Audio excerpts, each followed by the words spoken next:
నమస్కారం ఈటీవీ 360 కి స్వాగతం ముందుగా ప్రధాన అంశాలు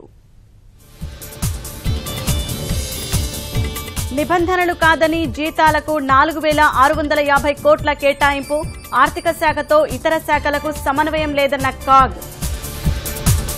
నాణ్యత లేని బొగ్గుకు 918 కోట్ల అదనపు చెల్లింపులు 186 కోట్ల రవాణా ఛార్జీల్ని నివారించలేదన్న కాగ్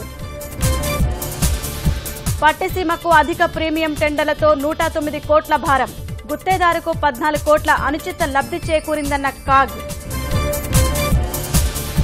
ఆక్వా విషాదంపై వైకాపా ఆందోళనలతో సాగని సభ స్పీకర్ పోడియం ఎక్కడంపై అధికార పక్షం ఆగ్రహం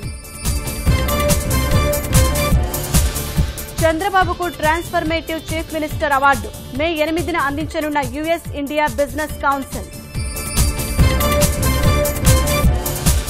చట్టబద్ద ప్యాకేజీతో రాష్ట్రానికి హోదాను మించిన లబ్ధి బడుగుల ఉద్ధరణకు మోదీ శ్రమిస్తున్నారన్న వెంకయ్య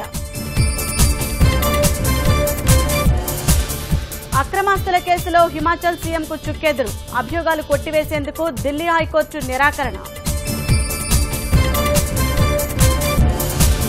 ఢిల్లీలో తమిళ రైతుల పోరాటానికి డీఎంకే మద్దతు కరువు నుంచి కాపాడాలని కొనసాగుతున్న ఆందోళన